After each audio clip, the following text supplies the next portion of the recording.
Hey, everybody. Welcome to Nite Holograms for Your Business. Thank you all for joining our meetup. We have a fantastic panel of speakers today, some of the pioneers in holograms for your business.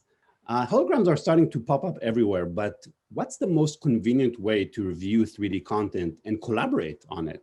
So today we'll look at some of the key use cases, discuss how to create the optimal user experience, and hear from some of the pioneers in the space. We also have a special announcement from Looking Glass today, so can't wait to hear about that. For those who are joining us for the first time, Nite is a monthly meetup organized by AR.org, a nonprofit with a mission to advance augmented reality in order to advance humanity. And we do it by bringing together the best of AR with the best of the AR community, and that's you guys. So many thanks for joining us today. My name is Orion Bar. I'm the founder of AWE and Super Ventures, a fund dedicated to investing in early stage AR and VR startups. And I have one question for you. Are you ready to get augmented? Yes. Sorry, no. By the way, this is a meetup that is part of a series of meetups in over 20 cities around the world that meet on a regular basis, now mostly online. So go to this link and you can join some of the other meetups. Since we're now part of this incredible community, let's get social. So if you want to check out the latest news in AR and VR, follow us on Twitter, LinkedIn, Facebook, or Instagram. We're going to try to get this hashtag trending today, holograms for business. Let's see if we can make it work. But definitely check out our YouTube channel for the largest collection of videos about AR and VR, including recordings from meetups like this one. And for a weekly digest of the latest in AR and VR, every Friday, right in your inbox, sign up for our weekly spatial newsletter. Now, I know we're all missing the good old days where we could meet in person, so we made a pledge to bring back AWE USA face-to-face this November in Santa Clara. And I really can't wait to see you all, not as holograms, but as humans in person. And here are some of the upcoming online meetups and classes that AWE offers as part of the Academy. You can check out more on the website. Next Wednesday, we have a really cool meetup about haptics, so don't miss it. Finally, AWE Asia is coming up in early September, also in person. It will be an awesome event, although probably hard for a lot of us outside of China to join this event with the travel restrictions. Today, we have a very holographic meetup, but first, I want to have a big thank you to our sponsor today, the Looking Glass Factory. Give it up for Looking Glass. Now let's meet our contestants for today. So first, we have the founder and CEO of Zenko Medical that is using holograms in the medical context. Give it up for founder and CEO, Jason Hayter. Jason, tell us about yourself a little bit and about what you do in relation to holograms in your business. Absolutely. It's great to be with everyone today. So at Zenko Medical, we are a spinal implant manufacturer, and we've spent several years developing single-use sterile package instruments and implants for spine surgery with a focus on patient safety and lowering costs. And we have surgeons that use our products across the country. And anecdotally, one of the biggest complaints that we received from them was patient education and training. And they said that their patients go into these complex cases, but these surgeons are left with the generic 3D models or unintelligible 2D data sets of CT and MRI scans.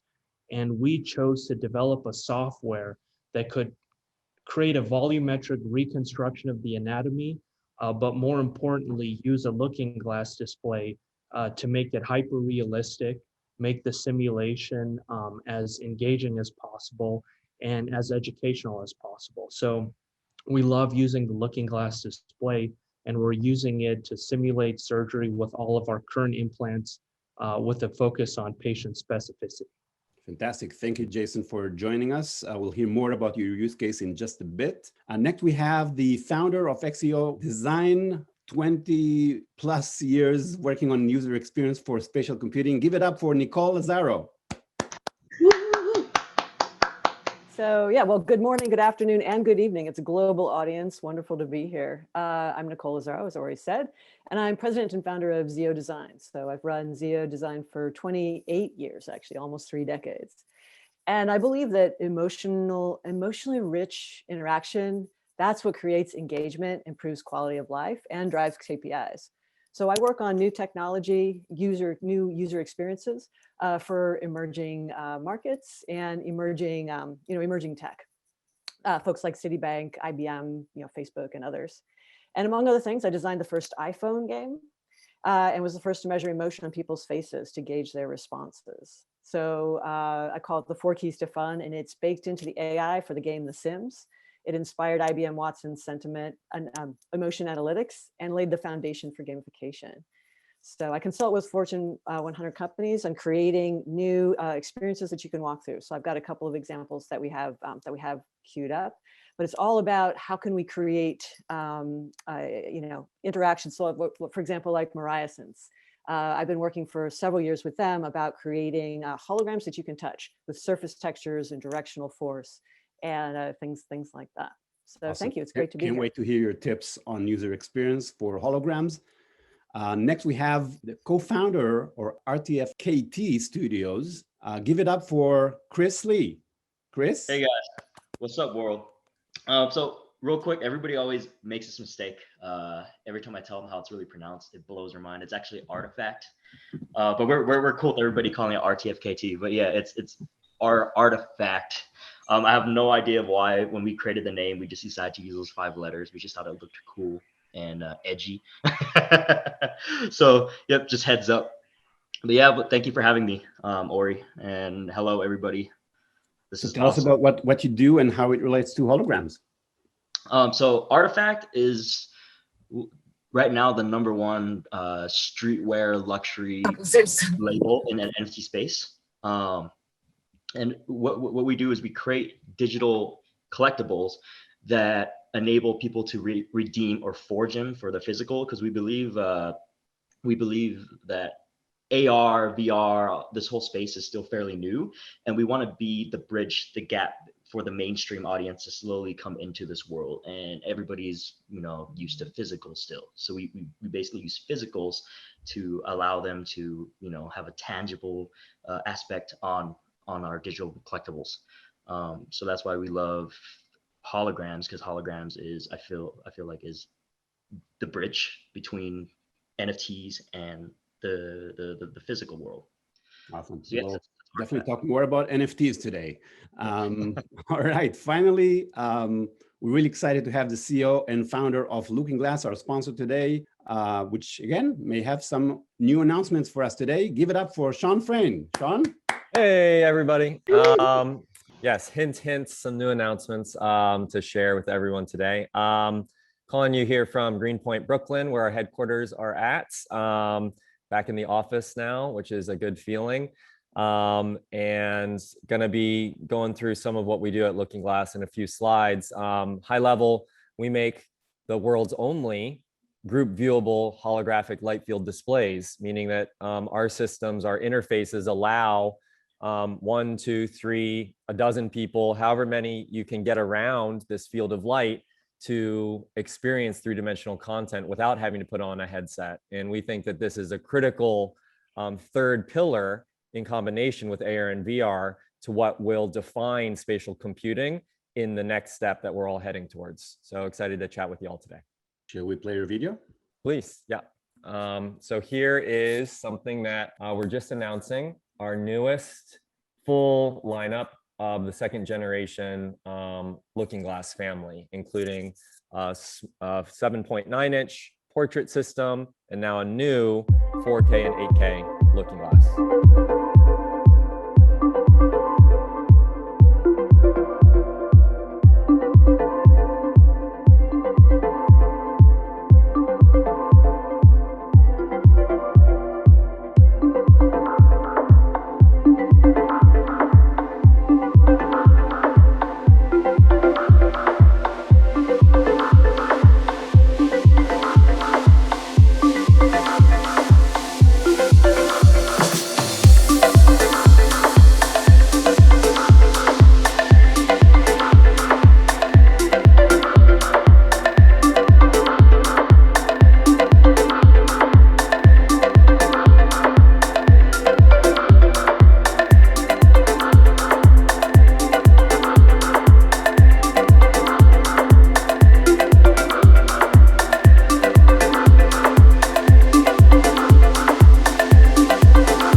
awesome product lineup. Great, thanks, Ori. And yeah, so these two new systems, like you can see in this image here, combined with the Looking Glass Portrait, completes the second generation Looking Glass family. Software and holographic media that plays in one, plays in all, and all of the new software improvements that we're rolling out are backwards compatible to the prior generation of systems. So anyone who has supported us through the years and supported the movement towards holographic interfaces through the years doesn't have to worry about being left behind. All of the great improvements that we have on the software side are compatible with the prior generation of systems. And these two new systems start to ship in October and November, and folks can find out more on our website, lookingglassfactory.com. Just, I know that I don't want to take too much time from the panel because there's a lot of great debates, I think, that are in store. So just 1 or 2 more minutes on this. This is a real-time holographic interface, meaning that the entire light field, the entire field of light that defines all of the different super stereoscopic 3D perspectives of the world that you see, for instance, here with this T-Rex that I promise looks far more realistic and amazing in person if you're looking at it in a looking glass here with me in person. That is all a real-time system. So millions of rays of light, in fact, in the case of the Looking Glass 8K Gen 2, 100 million points of light that define the synthetic 3D light field, those are updated every 60th of a second, that entire 100 million point array. And that lets us do interactions, lets folks build holographic applications with tools like Unity and Unreal and holographic media with different types of volumetric camera arrays, even their phones for these systems. And for folks who are familiar with the prior generation of systems, which again is fully supported with all new software rollout, the 4K Gen 2 and the Looking Glass Portrait have some built-in compute now, meaning they can run holographic media without being plugged into a PC or Mac. When folks get these units, you can see a hologram within 10 seconds of plugging it into a wall. These systems are lighter, and that's virtue of us removing a big optical component of the prior generation of systems, which also has the result, in addition of making the systems lighter, of allowing you to actually have your hands in the same physical space as the holograms. And I think Nicole can probably comment on some of the implications there with touchable holograms and interface and whatnot. So it's really exciting to be able to share this with y'all here today. And there's a lot more on our website, and excited to take some questions and get into the debate. Fantastic. Thank you, Sean. And by the way, folks, we will have some questions for the panel that we've prepared in advance, but feel free to think about some good questions, post it in the chat, and we'll have some time at the end to ask the panel. All right, so now we're getting to the questions, and we'll start with you, Sean. Holograms are starting to pop up everywhere. Everybody's talking about it. You can see it in AR, in VR, on PC, on mobile. So the question to you is, what's the form factor that is the most convenient to review and collaborate on 3D content? Or in other words, what are the benefits of hologram displays versus the wearable or mobile-based holograms that we're seeing out there? Yeah, I think that the future that's coming after flat media and after flat displays and after flat computing devices is one that involves an array of interfaces. VR will be there, AR glasses will be there, and holographic interfaces that don't require you to gear up are going to be an important part of that triumvirate, that mix that defines spatial computing. And really our goal, I think, is folks that are working on different aspects of those spatial computing platforms. It's our role to make sure that formats allow content to hop between both flat computing systems and the headset and non-headset based systems, and that media and applications can flow between those as well. So I view this a lot like how, you know, folks view laptops and desktop computers and our phone and, you know, an AI voice activated device in the home. all of these are part of our current computing platform in the ways that we communicate and create today. And in the next step, there will be multiple aspects and multiple technologies that support our needs for spatial computing. And our push in Looking Glass is to make sure that holographic interfaces are represented strongly as one of those three critical pillars. Awesome. Jason, we've seen a lot of use of holograms in the medical space, especially for surgeries. But it's typically, we see people, with a HoloLens device or some VR headset. You decided to use kind of the 3D display from Looking Glass. So tell us about kind of your decisions and why does it make sense to use this versus the other kind of wearable devices? Absolutely. Well, for us, there were a couple considerations that were important. The first consideration was the extent to which it could be a collaborative tool. And in the healthcare space, there are several people, not just intraoperatively, but preoperatively and also in surgical training programs, where there needs to be a bridge of communication. And what we found anecdotally from a lot of our surgeon users was that putting on headgear creates a barrier for communication. And we wanted a robust visualization platform like the Looking Glass display that would allow users to look at holographic content together, simulate a surgery, and discuss it without having some kind of wearable that could serve as a barrier to communication.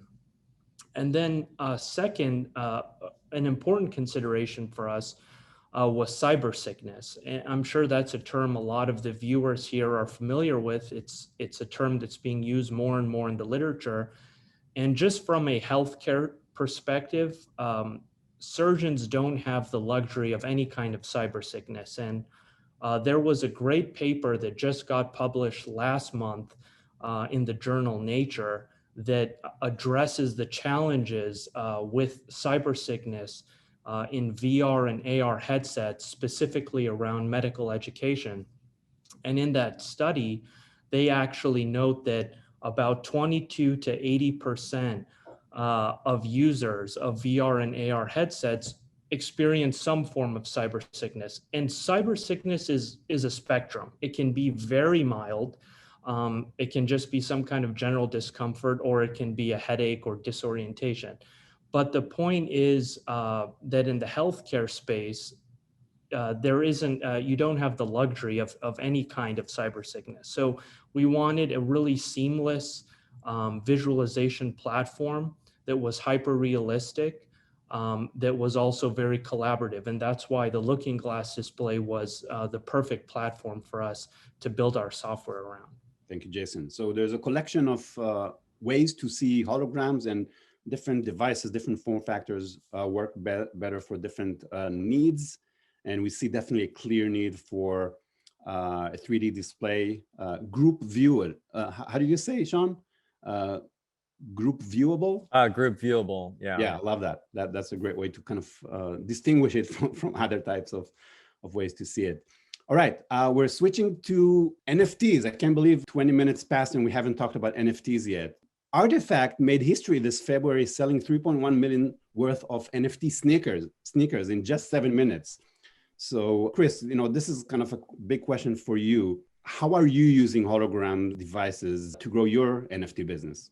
Yeah, so holograms, we're using it as one of the utility tiers of our NFTs, because we notice a huge problem with NFTs right now. And this is why you're always going to see these like bubbles and it crashes and there'll be a build up again with new innovations, because a lot of big brands try to come in for a cash grab to buy NFTs, and all they're doing is just making an image. There's nothing else you can do with it. We believe that every NFT should always have some sort of utility, one of them being holograms. Like, for example, our NFTs can be used in different metaverses like Decentraland, CryptoVoxels. We're in talks with video game publishers where if you own one of our NFTs, you can use it in different video games. Holograms is, I feel like, a really dope utility for NFTs because people need something to display their NFTs. I've seen people buy Costco LCD or like a OLED screen to display their NFTs, but when I stumbled upon the Looking Glass, it made so much sense that will be the main way to display an NFT in the house. So we did a test. We hit up the Looking Glass guys and had them ship us some. We collaborated on like a NFT drop where we had 8 hoverboard auctions on Super Rare, and the winner would get a holographic display included with each of the hoverboards, and they all sold out, obviously. And then we went to Paris with Highsnobiety. So Highsnobiety is like one of the biggest streetwear blogs. So there's like hypebeast.com and highsnobiety.com.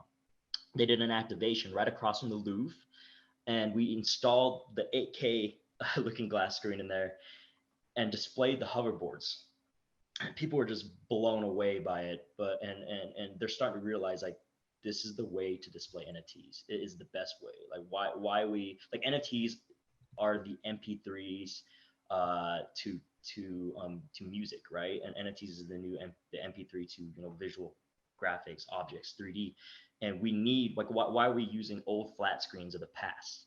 Like these holograms is the future. Like what Sean said, like this is going to be the main way of displaying these images.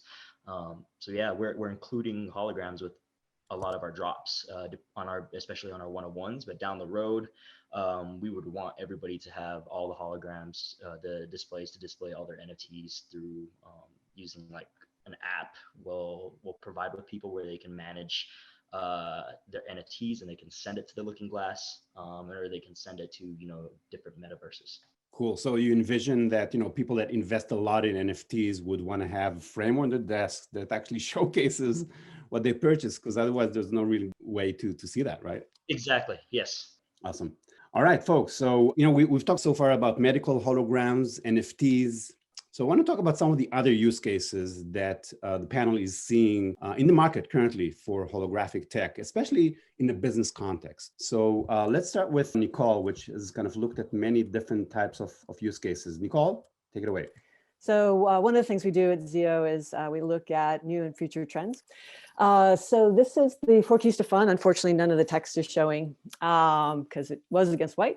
But essentially what I did with looking at use cases and stuff like that, how do people emotionally respond to a product or a service is a big part of engagement. And that's doubly true with holograms.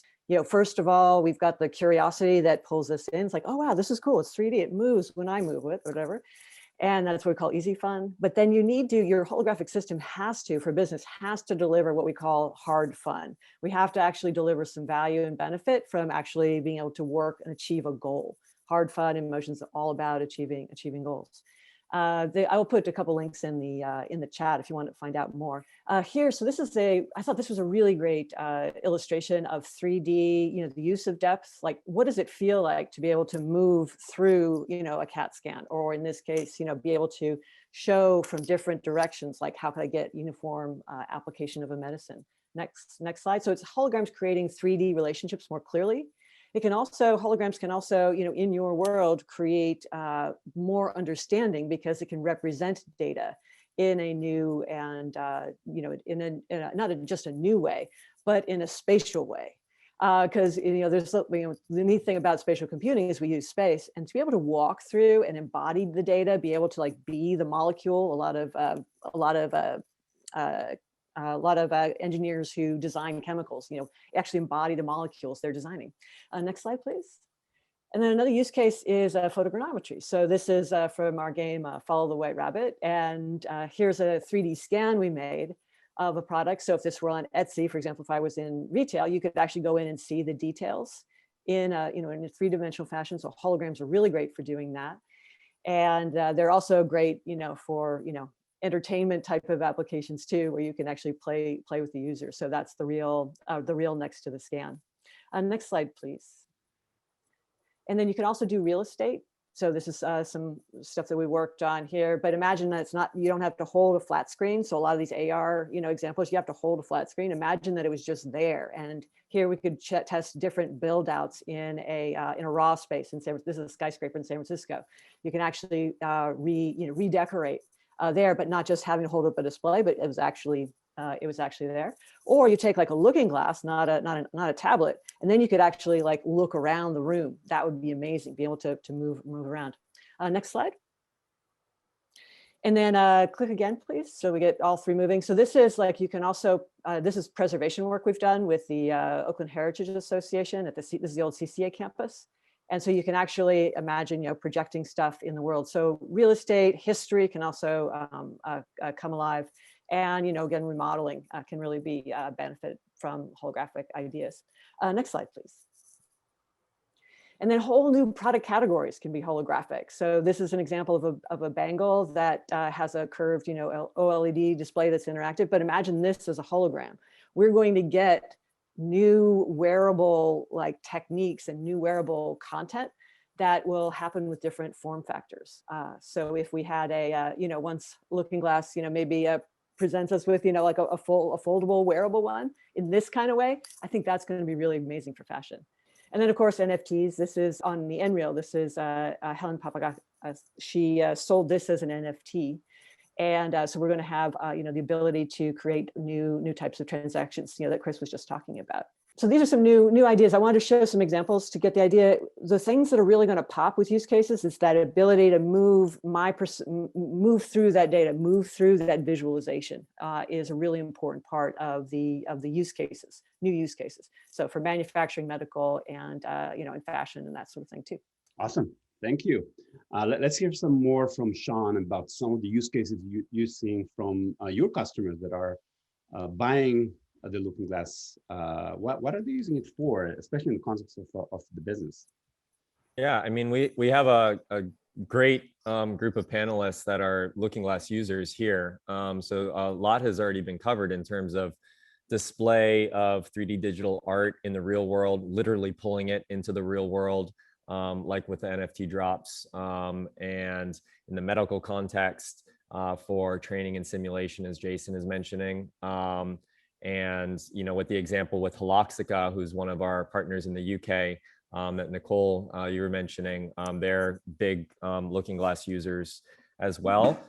So really at high level, anytime there's three-dimensional content that you need to collaborate around, either in person or maybe sending someone a hologram remotely and having that show in their Looking Glass, as more and more folks are doing, that's sort of the superset umbrella under which all of the applications in enterprise fall.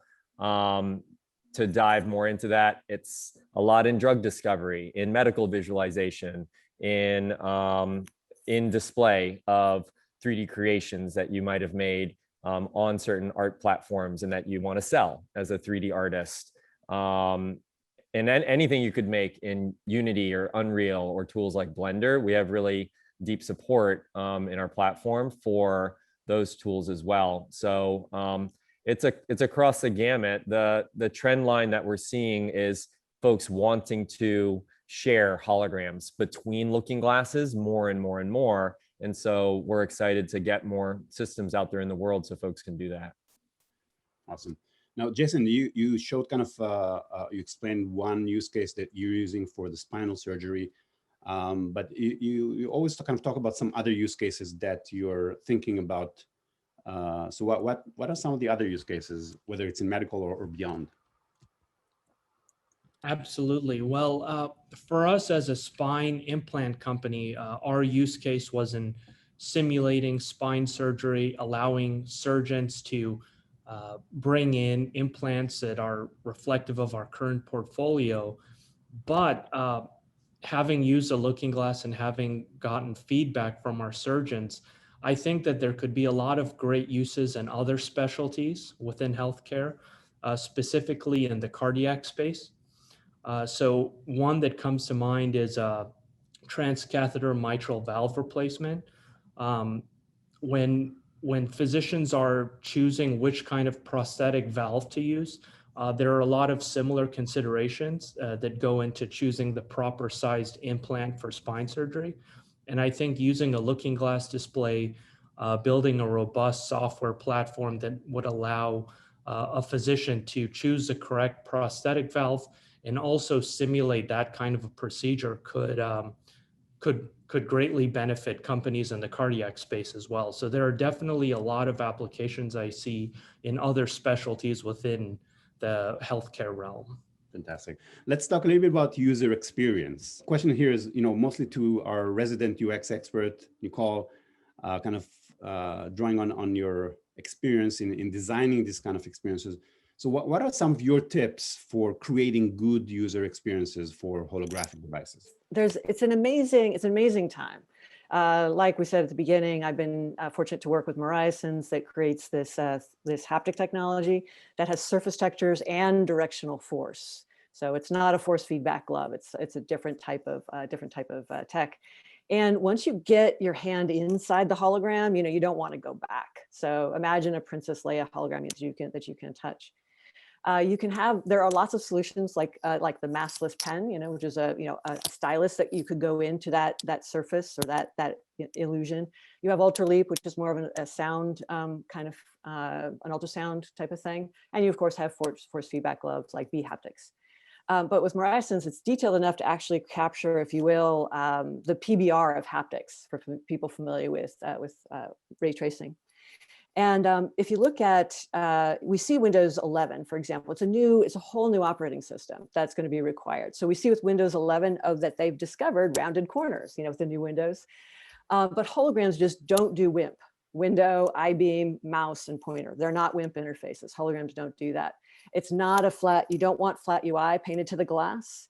You don't want to litter the hologram, the 3D space, with sharp, flat panels, 2D panels. That doesn't work. With looking glass type of these wonderful, it's an amazing product. You do have this cone of view that you have to take into account. And then if you have 2 or 3 people, you need to be sure that cone of view is big enough to accommodate those bodies. The other thing I would say on the things to consider is we have occlusion, and there's something really unique with looking glass. So unlike an iPhone, say, you can actually have the hologram, it comes out. The iPhone really isn't 3D either anyway, but it comes out of the screen, it comes away from the surface of the glass as well as goes through it. So we have these interesting cases of occlusion. So if I'm pointing at something, when I see it, I'm going to have my hand in front of it, even after I've passed through it.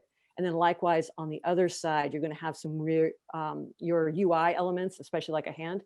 It's going to have to, the image is going to have to respond. The world's going to have to respond to that occlusion. And then collaborating, tracking multiple hands. That's going to be challenging for anything in three space. So my advice would be to, start with gestures. Okay, imagine we're all 1-year-olds. It's a whole new way of things. So what do you do when you first start exploring things? Well, you pinch and grab. So pinch and grab is replacing drag and drop, in the mouse world.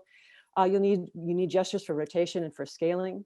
For selection boxes, please do better than fish tanks. Some of when I saw that on one of these glasses, smart glasses, I was going, please, oh my God, don't take your rectangular flat screen selection with the little marching ants thing and then just make it a 3D fish tank. That's not. And so we get, so those are things. The other thing to think about is that when you have a shared experience, especially like with a networked, and just imagine looking glass, just imagine every laptop having a holographic display. That's where we're going. That's definitely where we're going. And when we network, what's interesting is that the camera for my display and for your display may not have to be in the same position. And it could actually be selected by the objects we're looking at. So for example, something that was important for all of us to see at one angle, we could have one camera in that world and it's fixed on, like this, this clock. So it's going to be fixed on that clock in the same way. But we might want to have the sense of space. So we might have the sense of that Sean is on the other side of that world map and I'm on this side, or that we're, we're examining a patient and you're on that side of the body and I'm on this side of the body. And that would be 2 separate cameras. So one camera for the clock that we shared exact view, but then 2 separate cameras. So really interesting how things are going to happen as we go. And with haptics, like if we are in surgery, like imagine like you're repairing a robot, or imagine that you are creating a you're repairing something, you're machining a part, where you could actually feel the surface textures as you go in. You could feel the surgeon could feel the knife. those kinds of things are what's possible with things that are going on. Or you're looking for you're probing for a tumor, say in a training application on Looking Glass. And if you had really detailed haptics, you could actually feel when that probe actually hit the tumor, and then that's when you wanted to administer the radiation. So there's some real quick things, and I'm happy to take more questions as we go. Thank you, Nicole. A bunch of great tips in just 3 minutes of your time. So think about what if you had an hour with Nicole, how much you could get. All right, and that's a great segue to talk about kind of how these displays evolved. What are some of the new developments that you're all seeing in making the user experience and the whole experience with holographic devices even more engaging? Let's start with Chris. You had some great ideas. One thing I want to start implementing into the NFTs with the holograms is, and like I said earlier, tangibility is a big thing right now to bridge the gap between the physical and the meta world or the digital realm or whatever you want to call it. But I love how Looking Glass provides the what is it called, the leapfrog. So being able to play with the NFTs. I like calling it a leapfrog. It's a leap motion tracker, but leapfrog is cuter. Leapfrog's the glasses. I confuse the two. Am I right? The leapfrog is the glasses. The air Magic Leap's the glasses. Magic Leap's the glasses. Yeah, but I'm going to start calling it leapfrog because I like that. But then there's the leapfrog toy, right? There's a leapfrog educational toy, which I've also worked on. Yeah, no. So, but Ultra Haptics is what they're doing now. They're rebranding. Oh, they're rebranding to Ultra Haptics? Oh, okay. Leap Motion is. Yeah, Leap Motion. Yes. Ultra Leap, I think, actually. I feel like there could be a whole seminar on this alone. Yeah.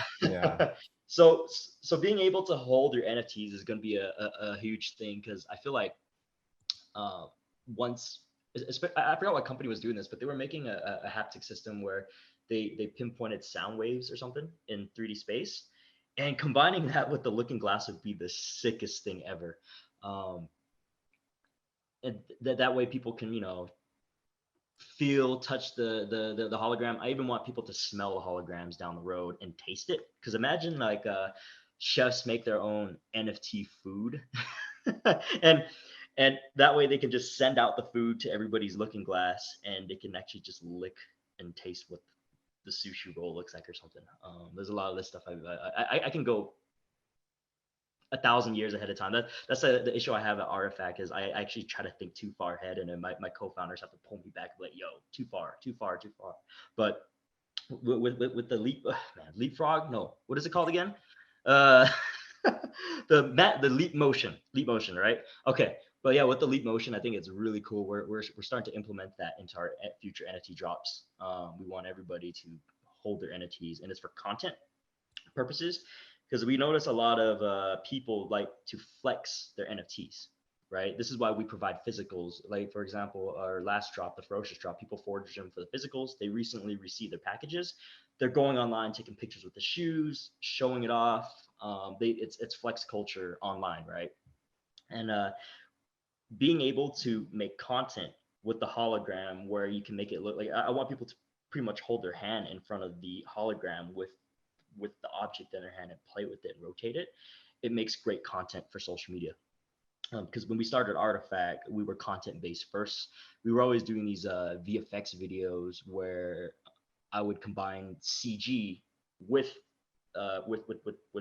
real footage and tricking people into thinking our shoes are real. Like we did one of our shoes that went viral was this cyber sneaker. I'm not sure if you guys ever saw that, but basically I found a picture of Elon Musk online with Grimes and superimposed Cybertruck looking sneakers onto his feet.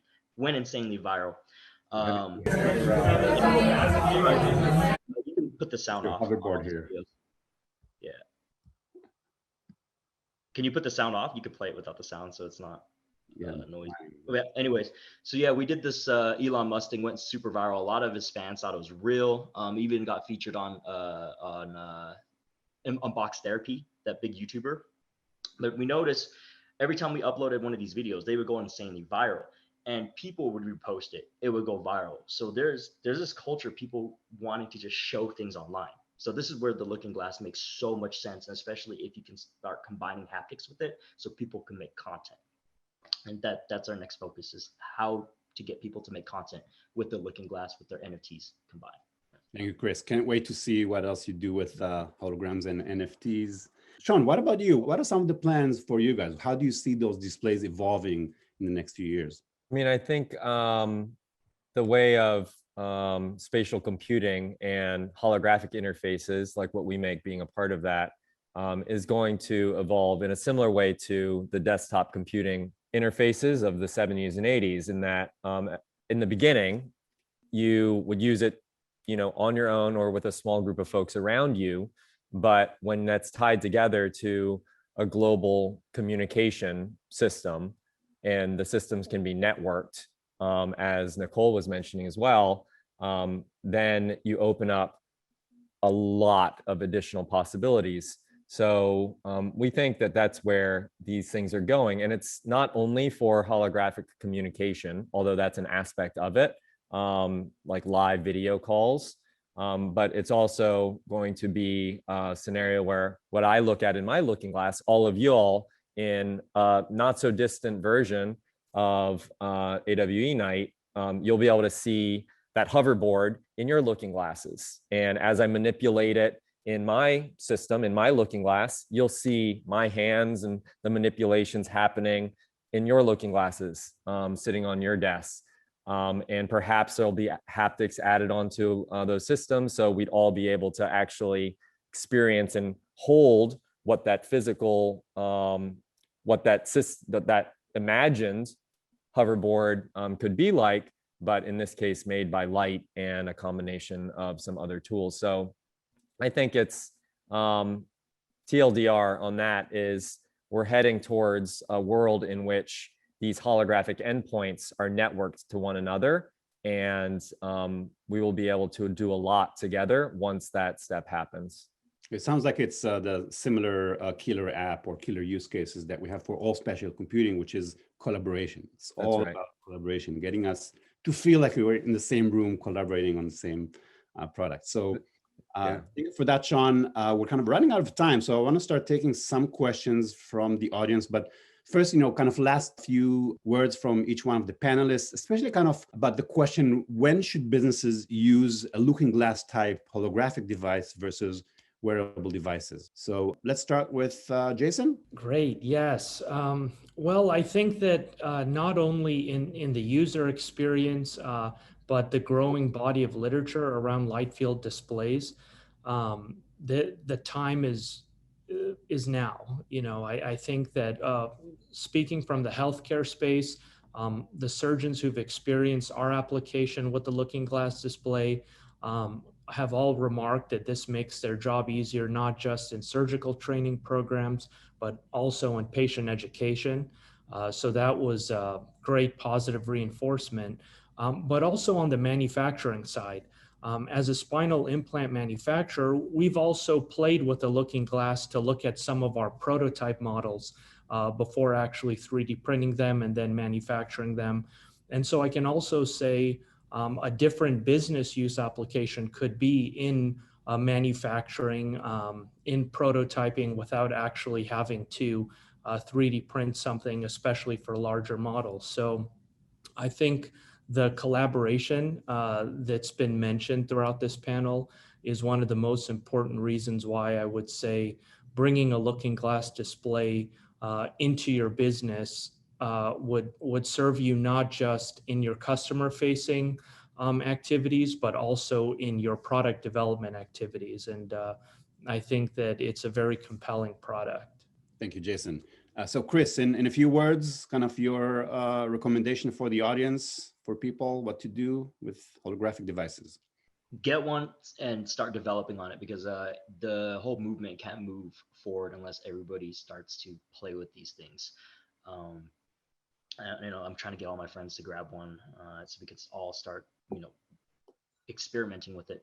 But yeah, it's cool looking at it online, reading all the press articles and everything, but it's not cool compared to it holding in your hand. It's really cool. If you guys never played with one of these things, it's groundbreaking. Please get one. Really start experimenting, and let's gather up more communities so we can, develop on it and create the holographic future. Awesome. Great message, Chris. Thank you. Nicole, final words? Oh, yes. Yeah, sure. Wonderful. Oh, I'm blown away. Lots of really great examples. I think my advice would be, think of all of computing, like the whole entire history of computing. It's computing, we're computing in flatland by, that amazing book. And, depth is the new color, the ability to see depth. So when we think about it, does your content start in 3D? Is what you're trying to describe and, manipulate between people or just on your own? Is it 3D? Or are the relationships, three-dimensional in the real world? If yes, on any of them, you want to get in and start playing with a 3D holographic display. I mean, just imagine with every laptop having a holographic display. It's going to be an entirely new, whole new product categories, whole new use cases are going to emerge up for your business. And you just can't experience, you can't understand what 3D is until you try one of these devices. And so representing depth, the haptics are really important, like we've been working with Mariah since on. It's an amazing, there's going to be amazing things. We don't have to smush reality into this thin pane of glass anymore. So jump in. Awesome. Thank you, Nicole. All right, let's look at some questions. We have Ben raising his hand. You want to ask a question, Ben? Yeah, I have a question. So I actually met Sean in San Francisco a while ago because we brought one of the looking glass in our Accenture office in San Francisco, and it's been amazing for people who walked by, and just it's a total eye catcher, and people start interacting with it. So it has been amazing. So I can't wait to try some of these bigger looking glass devices. One thing in the future I was wondering is what I would love to see is, like at Accenture, we currently are doing onboarding and in VR, and with 100,000, we are getting like 100,000 Quest headsets for onboarding all people in all space. But in the future with the headsets, it's kind of cumbersome. And I was wondering if there's some way in the future how you could interact, do a video call with 3D face, basically, that you can do a Teams or a Zoom call and see the other person as a 3D model in front of yourself instead of just a flat person. So I was wondering if that's a use case that's coming in the future, because that would be pretty awesome, seeing all these real 3D faces that I can interact with. Yeah, that's what we all want. Sean, you want to take this? Yeah, I mean, I that's one of the first killer apps of holographic interfaces, and we didn't know when there was going to be the awareness globally that there was this need, which at the end of every talk that I've given for the last 7 years, I always ended with that as being the future. And now, as all of us here have been on, 8 to 9 to 10 hours of Zoom calls a day for the last year and a half, we crave that. And the technology is ready to support those applications. A lot of folks who are getting Looking Glass Portrait in our community, and we're shipping out thousands more. For anyone on this call who's waiting for years, it's coming. It's coming. Working around the clock to get them out the door. And for anyone who is going to be getting the 4K or 8K this fall, there are a lot of folks who are building video communication applications on top of our platform. And that's the future. That's why we started the company. That's the future that we're aiming for. And so much can flow through that. So that's a long way, Ben, of me saying, yes, absolutely. That's not only possible in the distant future, that's possible now. With the systems today. When are we getting it, Sean? The turnkey, it's possible for installations like in an Accenture site, for turnkey, get two looking glasses, push a button, and a hole blast in the earth between those 2 points. That's one more small turn of the crank away. But folks can cobble together all of our tools on the overall platform and make part of that experience in certain situations today. Love it.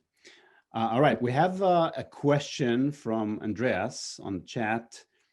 And it's kind of, again, looking back into the advantage of using a holographic display in contrast to using a simple tablet that allows you to get an impression to view a 3D object through a window, kind of like, you know, using AR to see the hologram on your desk. And actually, I want to hear from Jason, because, you know, you've kind of contemplated kind of different approaches to showing the 3D content for surgeon, for spinal surgery. Can you kind of touch again on the advantages of using a holographic display versus kind of a typical hologram in a mobile device or an iPad? Absolutely. What I would recommend is there's a great study that came out last year, and it's titled something to the effect of measuring facial arousal using light field display device. It's an open access article, and what they actually did was they used a looking glass display, and they used a measurement system and software called Face Reader to measure the facial arousal of users who were looking at 3D content on a light field display and 3D content on a high definition LG monitor. And the nice thing about that is they actually found a statistical difference in the facial arousal. So it wasn't just anecdotal. And in that study, they actually conclude by saying that for educational purposes, they can see a higher amount of concentration for users who are looking at 3D content on a looking glass display versus looking at it on a high definition monitor. And again, tablets are actually lower definition than the high definition monitors they were using. But this is a great way of using psychophysiological measurement to look at how intensely someone is concentrating on content. So there is science behind that.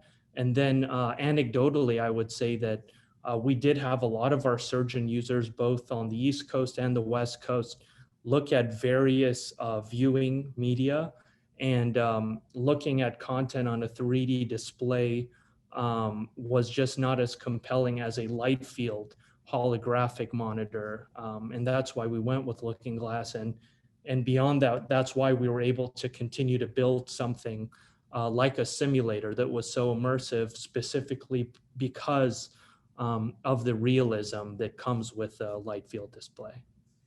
Thank you, Jason. That made it totally clear. All right, panelists, a question from Kyle. Are you seeing any holograms being used in a K-12 classroom? The use case is definitely there for being able to, look at, especially complicated 3D things like anatomy, so that you're able to, identify parts and look and how things assemble together. It's got a huge wearable holograms. We definitely are already there. What about the digital twins?